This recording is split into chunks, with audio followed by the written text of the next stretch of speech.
ከሰው ሁሉ ጋር በጉባኤ ከሰዎች ጋር ነን፣ በጉርብትና ዓለም ከሰዎች ጋር ነን፣ በሥራ ዓለም ከሰዎች ጋር ነን። ይሄ ዓለም የጋራ መኖሪያችን ነው።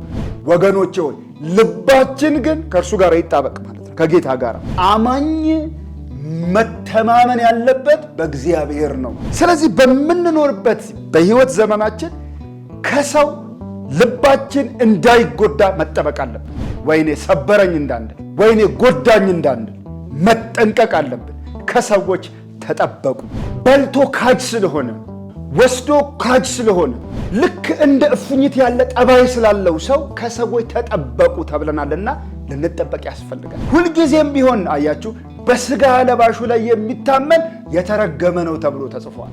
አያችሁ ሰው በጭከናው ሊጎዳን ይችላል። መንታ መንታ እያለቀስን ብንለምነው እንኳን ሰከንድ ያለኛ የማሰብ ጊዜ የለውም። ራስ ወዳድ ነው ሰው።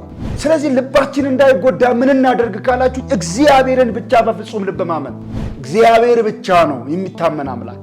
ጌታ ብቻ ነው ወዶ የማይጠላ አምላክ። በፍቅሩ ልንተማመንበት የምንችለው እሱ ነው።